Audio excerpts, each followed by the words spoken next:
Hello friends, राजका special स्वामी भक्ती या चॅनलवर मी तुमचं पुन्हा एकदा नव्याने स्वागत करते।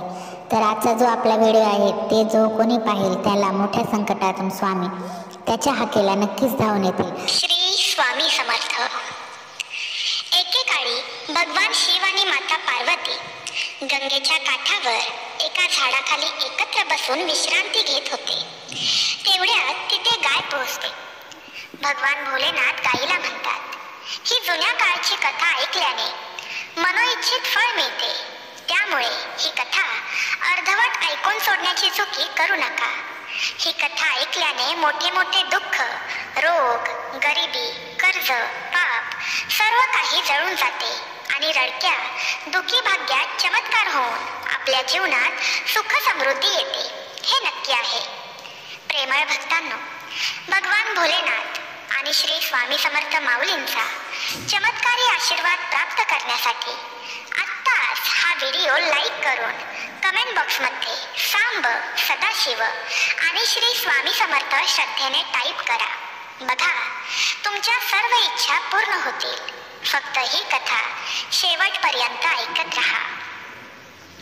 एकेकाळी भगवान शिव आणि माता पार्वती गंगेच्या काठावर एका झाडाखाली एकत्र बसून विश्रांती घेत होते। भक्तांनो, एका गायीने सांगितले आहे की कितीही मोठ्यातील मोठे दुःख संपवता येते, शेवटी चमत्कार होतच असतो। तेवढ्यात एक गाय तिथे पोहोचते आणि भगवान भोले बाबांना म्हणते, हे भगवान, आज मी तुम्हाला मानवाच्या कल्याणासाठी एक अतिशय महत्त्वाचा प्रश्न विचारण्यासाठी आले आहे। तेव्हा भगवान भोले बाबा म्हणतात, हे गाय माते, तुला मानवाच्या कल्याणासाठी कोणता प्रश्न विचारायचा आहे? तेव्हा गाय म्हणते, हे परमेश्वरा, माझा प्रश्न आहे की कोणत्याही मनुष्याचे दुःख कसे संपेल? मित्रांनो, मग गाय पुढे म्हणते, हे भगवान, या प्रश्नाचे उत्तर तुमच्यापेक्षा चांगले कोण देऊ शकेल? म्हणून हे दुःख कसे संपवायचे ते आज मला सांगा। तेव्हा भगवान भोलेनाथ म्हणतात, हे गाय माता, आज मी कथा सांगणार आहे, कृपया ती काळजीपूर्वक ऐका। मित्रांनो, जर तुम्ही ही कथा ऐकत असाल तर तुम्ही ती पूर्ण ऐकाल आणि ही कथा अर्धी अपूर्ण सोडण्याची चूक करू नका, कारण ही पवित्र कथा पूर्णपणे ऐकल्याने इच्छित फळ मिळते, म्हणून ही कथा पूर्ण ऐकावी। मग भोलेनाथ गायीला म्हणतात, चंदनपूर नावाचे एक नगर होते। त्या नगरात विक्रमसिंह नावाचा राजा राज्य करत होता। एक दिवस संध्याकाळची वेळ होती आणि तो राजा जंगलात शिकारी करून आपल्या राज्यात परत येत होता। तेव्हा त्याने पाहिलं की एक लहान मुलगा जळणाऱ्या चितेसमोर उभा आहे। ते दृश्य पाहून तो राजा लगेचच आपल्या घोड्यावरून खाली उतरला आणि त्या मुलापाशी जाऊ लागला आणि त्याने पाहिले की मूल असे म्हणत आहे की आई, मी तुझी शपथ खातो, मी एक दिवस खूप मोठा माणूस बनवून आपली स्वप्ने पूर्ण करीन। राजा त्याच्या जवळ पोहोचला आणि मुलाला विचारले की तू कोण आहेस? मुलाने घाबरून काहीही सांगितले नाही। मग राजा मुलाला म्हणू लागला की तू अजिबात घाबरू नकोस, मी चंदनपूर शहराचा राजा आहे। आता तर तू तुझ्या आईजवळ बसून मोठ्या मोठ्या होण्याच्या शक्ती खात होतास। मला समजू शकेल का की आपण निर्जल जंगलात आपल्या आईच्या चितेजवळ बसून एकटेच का रडत आहात? आपले उर्वरित नातेवाईक कोठे आहे? मग मुलगा म्हणतो, हे महाराज, माझी आई आणि मी या जंगलात एकटेच राहत होतो, परंतु माझ्या आईने मला मरताना सांगितले की माझे आजोबा बुलंदनगरचे श्रीमंत शेठ आणि लक्षाधीश होते। माझ्या आई आणि वडिलांचा प्रेम विवाह झाला होता आणि माझी आई खूप गरीब घरातून आली होती, त्यामुळे माझे आजोबा तिचा खूप राग आणि तिरस्कार करायचे। माझी आई त्यांना आवडायची नाही। माझे वडील एक दिवसासाठी बागेत फिरण्यासाठी गेले, तेव्हा एका विषारी सापाने माझ्या वडिलांना चावून दिले आणि माझे वडील तिथेच मरण पावले। यावर माझे आजोबा आणि आजी माझ्या आईला अशुभ मानून म्हणाले की तुझ्यामुळे माझ्या वडिलांचा मृत्यू झाला, माझ्या आईमुळे सर्व काही झाले आहे, असे आरोप तिच्यावर लागले गेले। त्यांनी माझ्या आईला घराबाहेर काढले। जेव्हा ती गर्भवती होती तेव्हा ती या जंगलात आली आणि अनेक झोपडी बनवून त्या झोपडीत राहू लागली. इथेच माझा जन्म देखील झाला. माझ्या आईने मरता मरता मला सांगितले होते की मी काहीही करून गरिबीच्या जीवनातून बाहेर पडून श्रीमंत व्हावे. महाराज हे शब्द सांगताच माझी आई वारली. मी तिला महान बनण्याचे वचन देऊ शकलो नाही. त्यावेळी मी तिच्या अंत्यसंस्काराच्या जवळ उभा होतो. मी तिच्या आईच्या आत्म्याला एक मोठा माणूस बनण्याचे वचन देत होतो. नंतर भगवान भोले बाबा म्हणतात, हे गाई. त्या मुलाची अशी दुःखद कथा ऐकून राजा म्हणू लागला, अरे बेटा, तुझी गोष्ट खूप दुःखी आहे. जंगलात राहून मोठा माणूस तू कसा काय होऊ शकतोस? बरं मला सांग, तुला आमच्या राज्यात यायला आवडेल का? आम्ही तुम्हाला शिकवून मोठा माणूस बनवू शकतो. तेव्हा तो मुलगा मोठ्या प्रेमाने म्हणतो, महाराज, मी तुमच्या राजवाड्यात मोठ्या आनंदाने यायला तयार आहे. मग तो राजाबरोबर आपल्या राजवाड्याकडे गेला. राजवाड्यात पोहोचल्यावर राणीने विचारले की महाराज हा कोण आहे आणि त्याचे नाव काय आहे? राजा म्हणाला, राणी, त्याचे नाव भीमसेन आहे. आजपासून तो आपल्या राजवाड्यात राहून शिक्षण घेईल. राणी मनात विचार करू लागली, महाराज पण कोणते कोणते नमुने उचलून राजवाड्यात आणतात हे त्यांना समजतच नाही. हा राजवाडा आहे हे त्यांना कोणी समजावून सांगावे? अनाथाश्रम असल्यासारखे सेवा करत फिरतात. तेव्हा राजा म्हणाला, राणी, तुम्ही कोणत्या विचारात गेलात? त्यावर राणी म्हणाली, कोणत्याही नाही महाराज, तुम्ही आज्ञा द्या. महाराज म्हणाले, महाराणी, आजपासून भीमसेन तुझ्या सावलीत वाढेल. राजकुमार आणि राजकुमारी सारखाच तुला भीमसेनचा देखील सांभाळ करावा लागेल. तेव्हा राणी राजाला म्हणाली, ठीक आहे महाराज. मग भगवान भोलेनाथ पुढे गाईला कथा सांगताना म्हणतात, रात्री बालक भीमसेन विचार करू लागला की माझे इतके नशीब चांगले आहे की मी राजवाड्यात पोहोचलो आहे. तर दुसरीकडे राणी विचार करत होती की भीमसेनला राजवाड्यातून बाहेर काढण्यासाठी मला उद्या काहीतरी करावे लागेल.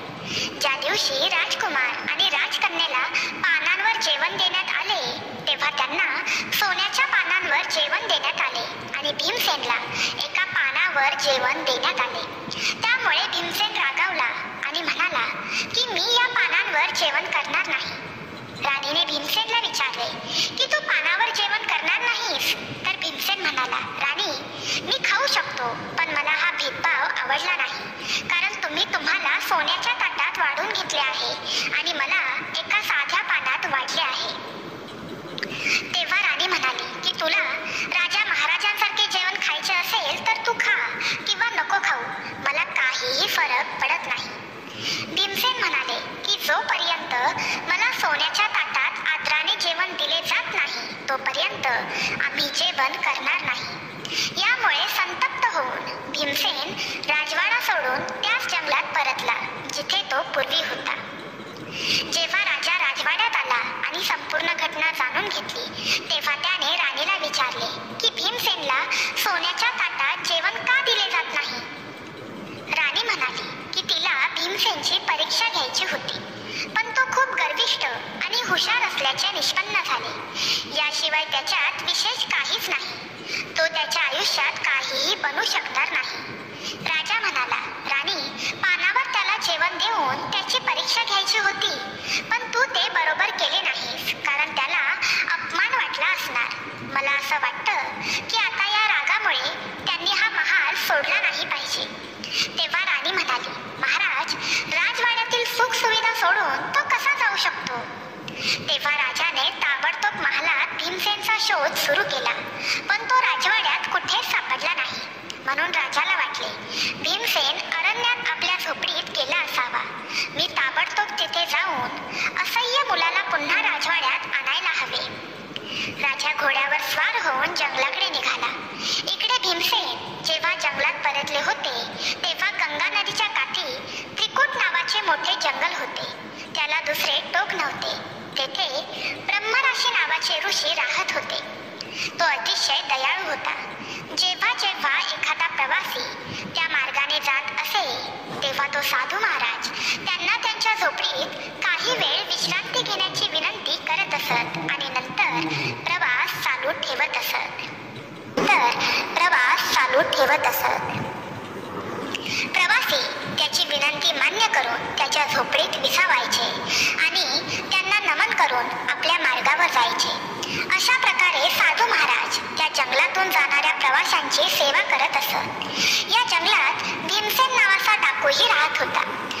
दरोडा हा त्याचा पेशाच होता आणि जो कोणी प्रवासी त्याला पैसे देण्यास टाळाटाळ करतो तो त्याला बिनदिकपणे मारायचा.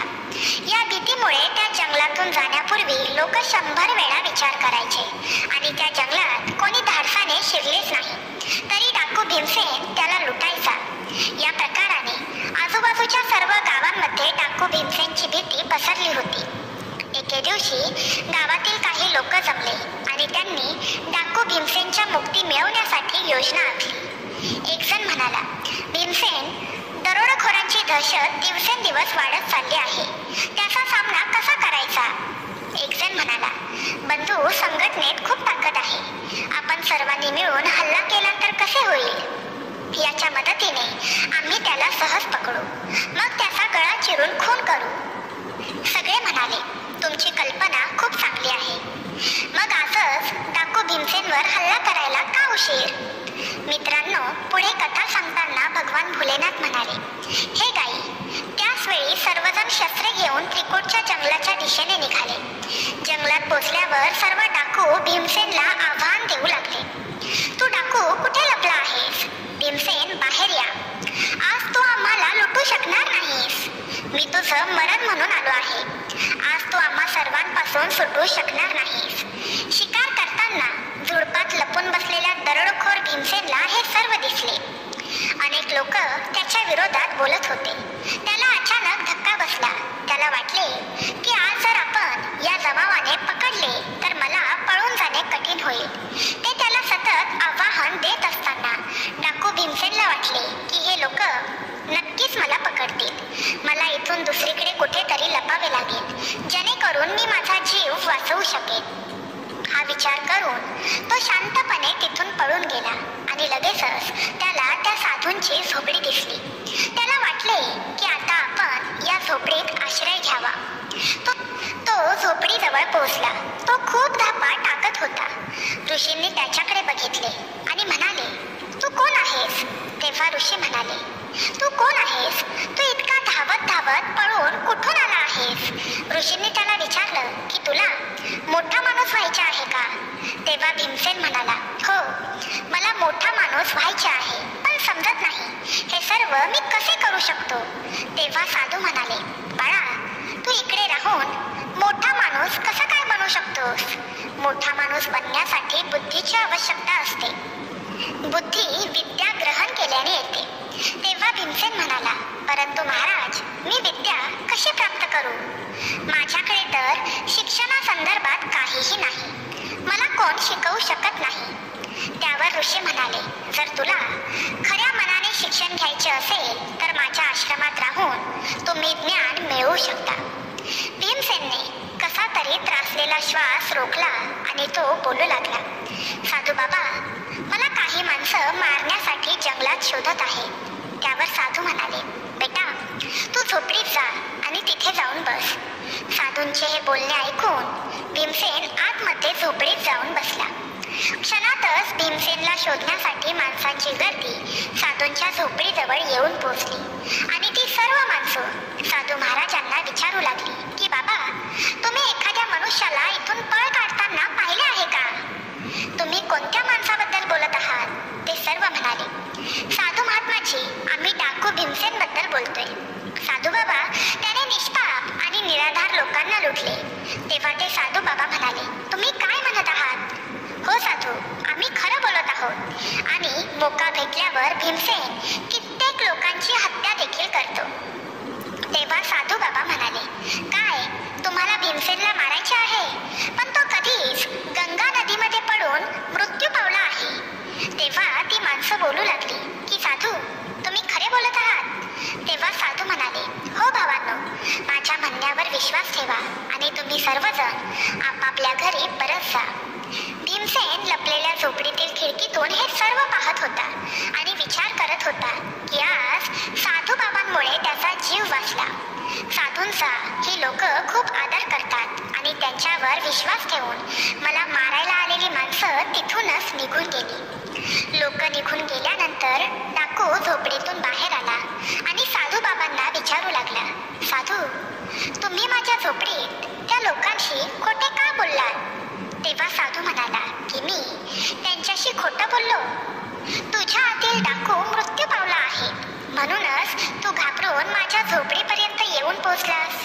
तेव्हा भीमसेन म्हणाला, होय बाबा, तुमची गोष्ट खरी आहे. तेव्हा साधू बाबा भीमसेनला म्हणाले, बेटा, त्यांच्याकडून पैसे लुटून तू तुझा संसार आणि त्याच्याही पुढचा संसार उधळणार आहेस का? इतर लोकांसारखं निर्भयपणे तू जगू शकतोस का? इतकं सर्व होऊन तुझ्या मनातील भीती जात आहे का? तुझ्या मनात सतत हीच भीती असते ना की मला कुणीतरी मारून टाकेल. हे सत्य आहे ना? तेव्हा भीमसेन म्हणाला, होय साधू.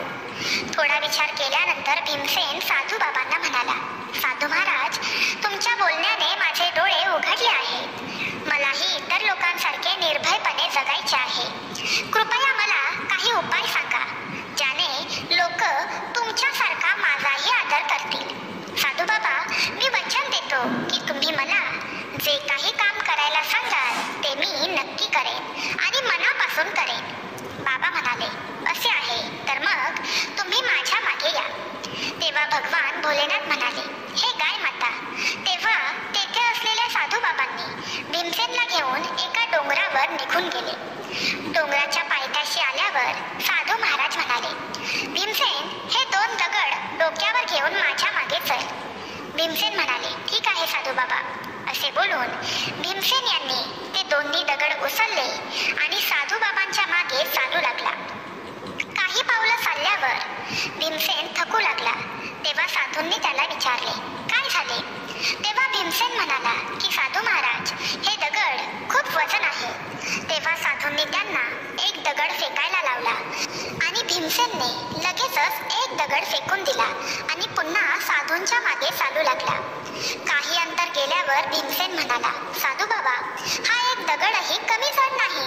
आता मला चढता येत नाहीये. साधू बाबा म्हणाले, ठीक आहे, हा देखील दगड खाली टाक. आणि साधू बाबांच्या मागे तो खाली दगड टाकून चालू लागला आणि असे केल्याने खूप सहजपणे तो डोंगरावर चढू शकला. भीमसेन म्हणाले, साधू बाबा, मला इथे का आणले आहे? साधू बाबा म्हणाले, तुला धडा शिकवायला मी इथे आणले आहे. आजपर्यंत तुझ्या डोक्यावर लुटमार, हत्या प्रकरण आणि 2 दगडांचे ओझे होते जे तुला जलप्रिय रूपी डोंगरावर सोडू देत नव्हते. आजपासून तुला एक काम करायचे आहे, जे की आजपासून, या क्षणापासून लुटमार, हत्यामार हे सर्व प्रकरण तुला बंद करायचे आहे. ज्या लोकांचे धन आजपर्यंत तू चोरले आहेस ते सर्व त्यांना परत कर. असे केल्याने तू देखील सर्वांचा प्रिय होशील. तुम्ही सर्व लोकांचे लाडके व्हाल, तरच तुमची सर्वत्र ओळख होईल. एक चांगला माणूस म्हणून तुम्हाला सर्वजण ओळखतील. तेव्हा भीमसेन म्हणाले, ठीक आहे साधू बाबा, मी तेच करेन. पण ज्यांच्याकडून मी चोरी केली ते कोण होते हे मला माहीत नव्हते. पैसे आणि ते कुठले रहिवासी होते हे मला ठाऊक नाही. तेव्हा साधू बाबा म्हणाले, तुम्ही हे चोरीचे पैसे गरिबांमध्ये वाटून द्या.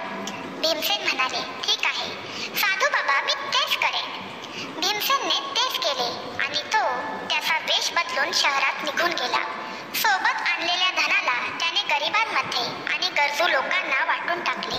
गरीब लोकांना त्यांच्याकडे असलेले सर्व पैसे देऊन भीमसेन जंगलात पुन्हा साधू बाबांकडे आला आणि साधू बाबांना म्हणाला, बाबा, मला तुमच्या आश्रयाला घ्या. मी आतापर्यंत चांगले असे काहीच शिकलो नाही. आजपर्यंत चांगली गोष्ट केली नाही. मला चांगल्या शहाणपणाच्या गोष्टी शिकवा आणि मला आपला शिष्य बनवा, ज्यामुळे माझे जीवन सार्थकी लागेल. भीमसेनचे हे म्हणणे ऐकून साधूने भीमसेनला आपले शिष्य बनवले. साधू भीमसेनला म्हणू लागले, नेहमी इतरांना शक्य तितक्या लवकर मदत करा. हीच खरी मानवतेची सेवा आहे. भीमसेनने साधू बाबांची खऱ्या मनाने सेवा केली आणि साधू बाबांच्या सानिध्यात 5 वर्षे घालवली. आणि या सर्वांमध्ये साधू बाबांच्या कृपेने भीमसेन अत्यंत बुद्धिमान आणि खरा चारित्र्यवान विद्वान बनला होता. एके दिवशी साधू बाबा म्हणाले, भीमसेन, आज तुझे शिक्षण पूर्ण झाले. तेव्हा भीमसेन म्हणाला, पण या ज्ञानाचे मूल्य मी तुम्हाला कशा प्रकारे देऊ शकतो? साधू बाबांनी उत्तर दिले, बाळाच्या शिक्षणाचे काहीच मूल्य नाही, ते अमूल्य आहे. त्यांनी भीमसेन साधू बाबा यांच्या समोर तिथेच राहून शिक्षण सुरू केले. तसेच तो आश्रमाच्या कामातही उत्कृष्ट बनला होता. नेहमी इतर कामात तो साधू महाराजांना मदत करण्यात तत्पर असे. अशीच वर्ष निघून गेली आणि भीमसेन तरुण झाला. तेव्हा ऋषी म्हणाले, भीमसेन, तुझे शिक्षण पूर्ण झाले आहे. तू माझा सर्वात सक्षम आणि बुद्धिमान शिष्य आहेस. साधू बोलले, तू तुझ्या बुद्धीचा वापर करून कितीही कठीण प्रसंगातून तुझी सुटका करू शकतोस. हा माझा आशीर्वाद आहे. तू एका आदर्श पुरुषात निर्माण झाला आहेस. हे म्हणणे ऐकून भीमसेन साधूंना म्हणाला, मग साधू महाराज, मला आता काय करावे लागेल? तेव्हा साधू म्हणाले, तू अजूनही युवा आहेस. तुझ्या पुढे खूप आयुष्य आहे. म्हणून आता तुलाच काहीतरी करावे लागेल आणि तुझे जीवन व्यापन करावे लागेल. भीमसेन निराश होऊन बोलू लागला, गुरुदेव, मी सर्वत्र कुप्रसिद्ध आहे. सर्वजण मला डाकू म्हणून ओळखतात. माझ्यासारख्या मनुष्याला कोण काम देईल? यावर साधू म्हणाले, जा, तुझ्या बुद्धिमत्तेच्या जोरावर एक यशस्वी योद्धा बनून चंदनपूरला जा. मग भीमसेनने निश्चय केला की तो चंदनपूरला जाणार. चंदनपूर तेच राज्य होते जेथील राजाने भीमसेनला त्याच्या महालात आश्रय दिला होता. परंतु त्याच्या राणीने अपमानित करून भीमसेनला महालाच्या बाहेर काढले होते. भीमसेन चंद्रपूरला पोहोचला होता तेव्हा त्याला समजले की मंत्र्याचा अचानक मृत्यू झाला होता आणि त्यामुळे आज मंत्रीपद रिक्त होते. राजमहालाच्या राज्यसभेत मंत्रिपदासाठी योग्य उमेदवार निवडून आणायचा होता. तेव्हा भीमसेन राजाच्या दरबारात पोहोचला आणि त्यावेळी जे काही चालले होते ते भीमसेनने लक्षपूर्वक पाहण्यास सुरुवात केली. राजा आपल्या सिंहासनावर बसले होते. तेव्हा त्यांच्या सेनापतीने सांगितले की महाराज, मंत्र्याच्या आकस्मिक मृत्यूने मंत्रीचे पद खाली झाले आहे. हे पद जास्त काळ खाली ठेवू शकत नाही. राजा म्हणाला, सेनापतीजी, तुमचे म्हणणे अगदी बरोबर आहे. आजवर चालत आलेल्या परंपरेनुसार मंत्रीपद मंत्रीपुत्र सारंग यांच्या हाती दिले जाईल. सेनापती म्हणाला, पण सारंग या पदासाठी लायक आहे का? राजा म्हणतो, लायक असो किंवा नसो, राज्याच्या परंपरेनुसार हे पद मंत्रीपुत्र यांना देण्यात येईल. आम्ही आता दरबारात ही गोष्ट जाहीर करू. इतक्यात भीमसेन पुढे आला आणि म्हणाला, काळानुरूप जुन्या परंपरा बदलण्यातच शहाणपण आहे. तेवढ्यात एक किशोर नावाचा युवक पुढे आला आणि म्हणू लागला, महाराज, माझं नाव किशोर आहे. मी मंत्रीपदासाठी माझं नाव तुमच्या पुढे ठेवत आहे. तो युवक भीमसेनच असतो, पण त्याने त्याचे नाव खोटे सांगितलेले असते, जेणेकरून राजा त्याला ओळखू शकणार नाही. खूप काळानंतर राजा विक्रम हे वृद्ध झाले होते. भीमसेन राजाला म्हणू लागले, महाराज, तुमची इच्छा असेल तशी तुम्ही माझी परीक्षा घेऊ शकता. मी तुमच्या परीक्षेत उत्तीर्ण झालो तर ठीक आहे, नाहीतर तुम्हाला हवी ती शिक्षा तुम्ही मला देऊ शकता. राजा म्हणाला, तरुणा, राजाच्या परंपरा बदलण्यासाठी तू दिलेला सल्ला आम्हाला मान्य आहे. तुम्ही आमच्याद्वारे घेतलेल्या परीक्षेत उत्तीर्ण झाला तरच आम्ही तो सल्ला अंमलात आणू. आम्ही सारंग आणि तुमची दोघांची परीक्षा घेऊ आणि मग त्याला चंदनपूरचा मंत्री करू. राजा विक्रमसिंह यांच्या आदेशानुसार सोन्याच्या म्यानात ठेवलेल्या 2 तलवारी ताबडतोब राज दरबारात हजर केल्या गेल्या. तेव्हा राजा विक्रमसिंहाने सारंगला तलवार दिली आणि सांगितले, सारंग, तुला उत्तर दक्षिण दिशेला जावे लागेल आणि तिथून जवळ असलेल्या राज केसरपूरला जा आणि तिथल्या राजा केसर सिंगला ही भेट द्या आणि पुन्हा इकडे या. त्यानंतर राजाने किशोरला सोन्याची तलवार दिली. राजा किशोरला म्हणाले, पश्चिमेकडील सीमेवरील राज विशालपुरम येथे तुला जावे लागेल आणि राजा विशाल यांनाही भेट म्हणून तुला द्यावी लागेल आणि पुन्हा इकडे परतावे लागेल. आणि ते दोघेही तलवारी घेऊन उत्तरेकडील केसरपूर राजाच्या दरबारात पोहोचले. जेव्हा सारंग उत्तर दिशेतील केसरपूर राज्यात पोहोचले तेव्हा तेथील राजाला सारंग म्हणाले, मी चंदनपूर येथील पाठवण्यात आलेला राजपूत आहे. तेथील महाराजांनी ही सोन्याची तलवार तुम्हाला भेट वस्तू म्हणून दिली आहे. तेव्हा तेथील राजा त्या राजदूताला म्हणाला, या भेट वस्तूचा मी उपहार करत आहे. पण जेव्हा महाराजांनी तलवार बाहेर काढली तेव्हा त्यांना दिसले की तलवारीच्या टोकाला लाल रंग लागला आहे. राजाने विचारलं, हे काय? तलवारीच्या टोकाला लाल रंग का लागला आहे?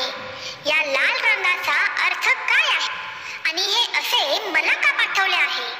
मग सारंगच्या मनात विचार आला, या लाल रंगाचा अर्थ काय असू शकतो? मला याचे उत्तर माहीत नाही. पण यावेळी राजा केसर सिंगच्या प्रश्नाला उत्तर न देणे योग्य होणार नाही असा विचार करून तो म्हणाला, हो राजन, हे लाल रंगाचे रहस्य असे आहे की एकतर तू आमच्या राजाच्या तलवारीची ताकद मान्य कर, नाहीतर आमच्या राजाची रक्तरंजित तलवार तुमच्या राज्यात रक्ताच्या नद्या वाहूनही नाही सुकणार. आता युद्धभूमीमध्येच धारदार तलवारीचा निर्णय होईल. सेनापती विक्रम सिंगने लाल रंगाची तलवार पाठवून आम्हाला आव्हान दिले आहे. आजपासून आपण चंदनपूर शहरावर हल्ला करण्याचा विचार केला पाहिजे. हे ऐकून महाराज सारंग घाबरून तिथून निघून आले. तेच दुसऱ्या ठिकाणी भीमसेन विशालपूर इथे पोहोचला. तेव्हा तो तेथील राजासमोर उपस्थित राहिला. तेव्हा तेथील राजा म्हणाला, हे राजदूत, या तलवारीच्या टोकाला लागलेला हा लाल रंग आम्हाला समजत नाही. त्याचा अर्थ काय आहे? ते ऐकून भीमसेन म्हणाले, महाराज, आमचे राजे तुमचा खूप सन्मान करतात. या तलवारीला तुमचा खूप आदर आहे. त्याच आदराचे प्रतीक म्हणजे तलवारीच्या टोकावर लाल रंग लावणे. म्हणजे आपला राजा आणि त्याचे राज्य तुमच्या मैत्रीसाठी कोणत्याही थराला जाऊ शकते. राजा खुश होऊन म्हणाला की ही खूप चांगली गोष्ट आहे. मी तुमच्या राजाच्या या मित्रतेचा स्वीकार करतो आणि त्यांचे मनपूर्वक आभार मानतो. मी तुमच्या राजाचा खरा मित्र होण्याचा प्रयत्न करीन. माझे मन तन नेहमीच त्यांच्यासाठी समर्पित राहील. यानंतर राजा म्हणाला, राजदूत, मी तुमच्या राजाला सैन्य आणि काही मौल्यवान भेटवस्तू उपहार म्हणून देत आहे. आणि मग भीमसेन मौल्यवान भेटवस्तू घेऊन चंदनपूरच्या दिशेने निघाले.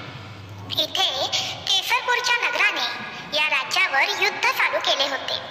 जेव्हा ते दोघेही आपल्या नगरात पोहोचले आणि ते त्या राजापर्यंत पोहोचले तेव्हा राजा म्हणाला, सारंग, मला सांगा, केसरपूरचा राजा तुला काय म्हणाला? तलवारीच्या टोकावर लागलेल्या लाल रंगाचा अर्थ तू त्यांना काय सांगितलास? तेव्हा सारंगने सर्व गोष्ट राजाला विस्तारपूर्वक सांगितली. तेव्हा राजा म्हणाला, सारंग, तू हे काय म्हणत आहेस? केसर सिंह स्वतः आपल्या राज्यावर आक्रमण करणार आहे? हा महाराज. त्याच वेळी एक गुप्तचर आला आणि म्हणाला, महाराज, केसरपूरचे प्रचंड सैन्य चंदनपूरकडे येत आहे.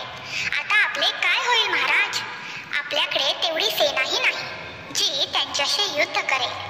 तेव्हा लगेचच भीमसेन म्हणतो, महाराज, तुम्ही घाबरू नका. एक मोठी संघटना महालाच्या बाहेर उभी आहे. महाराज, चिंता करून काही होणार नाही. कृपया सेनापतीजींना आदेश द्या की ते केसरपूरच्या सैन्याशी युद्ध करतील. मी माझ्यासोबत आणलेल्या सैन्यांना घेऊन केसरपूरच्या सैन्यांशी युद्ध करेल. या ताकदवान हल्ल्याने केसरपूरची सेना आपल्याशी लढू शकणार नाही आणि या परिस्थितीमध्ये विजय आपलाच होणार. युद्धामध्ये विजय मिळवल्यानंतर महाराजांनी सारंग आणि भीमसेनला महालात बोलवले. महाराज बोलू लागले, भीमसेन, आज तुझ्यामुळे आम्ही जिंकू शकलो आहोत. या क्षणी आम्ही तुला मंत्रीच्या पदावर नियुक्त करत आहोत. तेव्हा सारंग बोलू लागला की महाराज, हा तर माझ्यासोबत अन्याय झाला आहे. तेव्हा ते महाराज बोलू लागले, मी तुम्हा दोघांनाही दोन्ही राजांना एकच भेट द्यावी असे सांगितले होते. पण तुम्ही दोघांनीही आपापल्या बुद्धीने सभेचा निरनिराळा अर्थ सांगितला आणि सारंग, तू तुझ्या बुद्धिमत्तेने त्या राजाला चुकीचे उत्तर दिले आणि कायमचे त्यांना आणि आम्हाला शत्रू बनवले. पण त्या उलट भीमसेनने अतिशय चांगल्या प्रकारे उत्तर दिले. भीमसेनने मोठ्या बुद्धिमत्तेने त्या प्रश्नाचे उत्तर दिले. म्हणूनच आम्ही भीमसेन म्हणजेच किशोर यांना चंदनपूर नगरचे नवे मंत्री बनवत आहोत अशी घोषणा करतो. त्यानंतर त्याच रात्री किशोरच्या सन्मानार्थ किशोरला जेवायला बोलवले.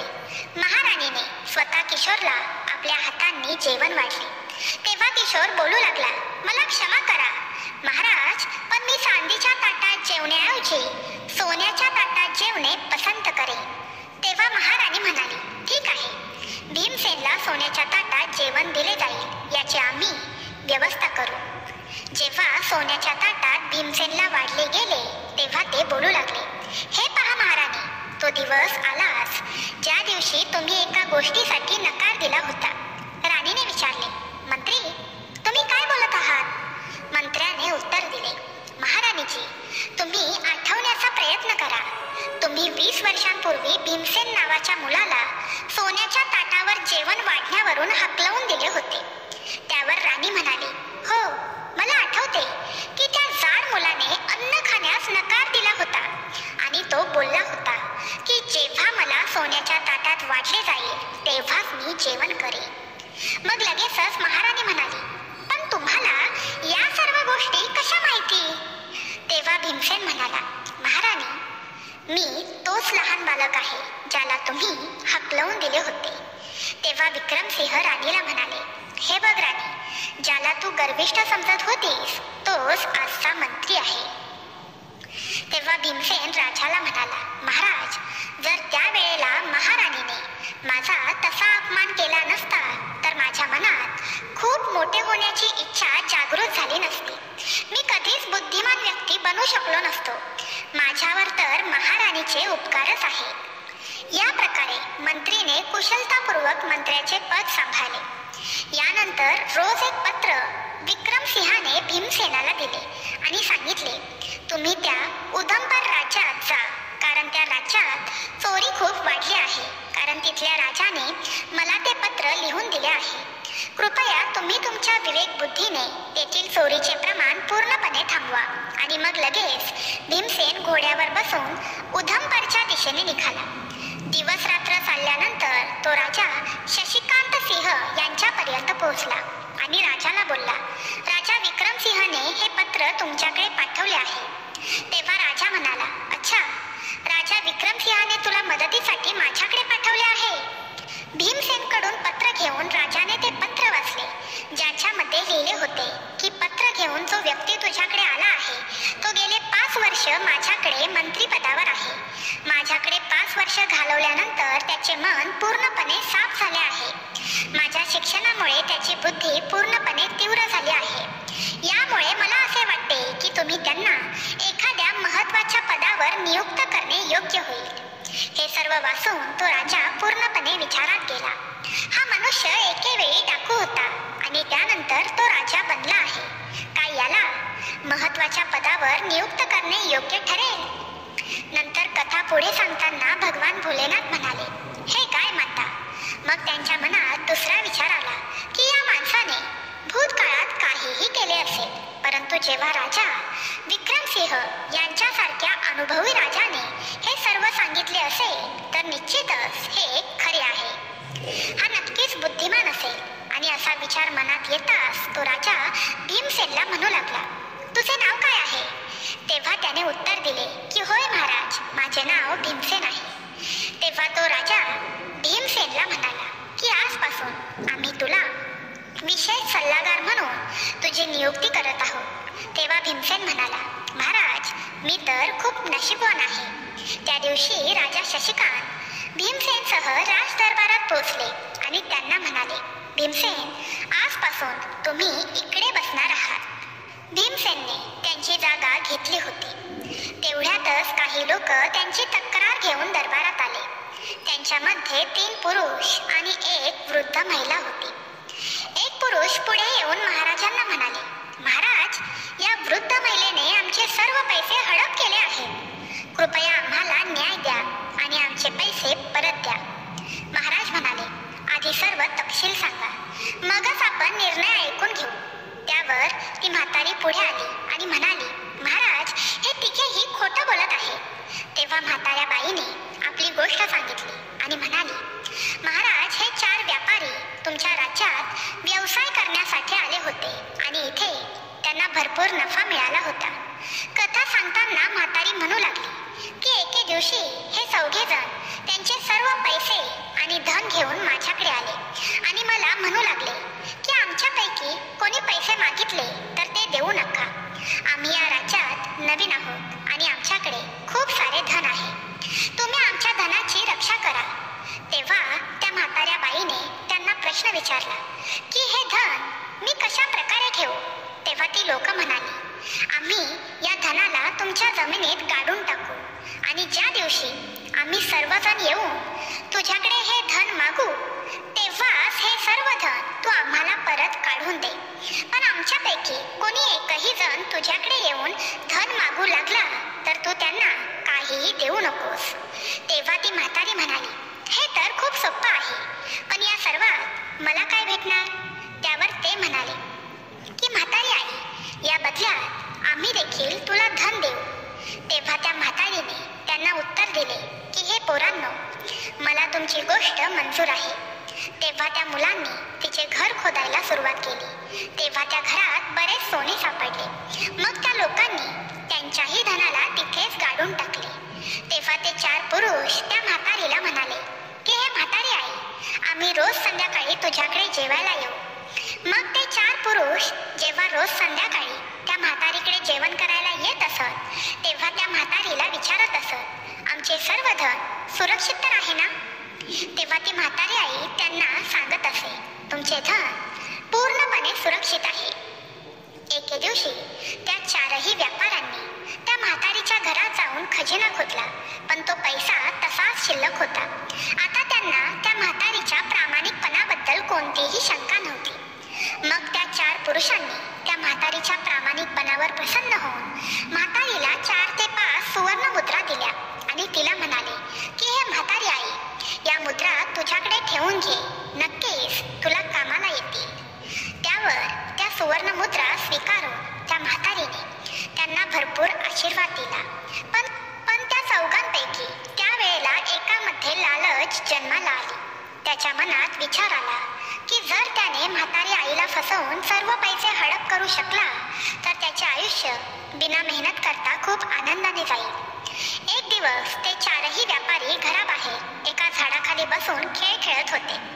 तेव्हा एकाने दुसऱ्याला सांगितले की तू जाऊन म्हाताऱ्या आईला लवकर जेवण बनवायला सांग, खूप भूक लागली आहे. तेव्हा तो बोलला, ठीक आहे, मी लगेच जातो. घराच्या दिशेने तो विचार करत होता की जेव्हा त्याचे साथीदार बाहेर व्यस्त आहे आणि तो एकटाच संपत्ती हिसकावून घेऊ शकतो तेव्हा तो म्हातारीच्या घरात गेला आणि म्हातारीला म्हणू लागला, म्हातारी आई, आता आम्हाला सर्व पैसे हवे आहेत. माझ्या मित्रांनी मला पैसे आणायला पाठवले आहे. त्यावर म्हातारी आई म्हणाली, पूर्ण धनाची आवश्यकता एकाच वेळी तुम्हाला कशी काय पडू शकते. तेव्हा तो म्हणाला की जर माझ्या बोलण्यावर तुझा विश्वास बसत नसेल तर बाहेर जाऊन तू माझ्या साथीदारांना विचारू शकतेस. तेव्हा ती म्हातारी आई घराबाहेर आली आणि बाहेर खेळ खेळत असलेल्या पुरुषांना विचारू लागली की तुम्ही जयंताला जे सांगितले आहे ते बरोबर आहे का.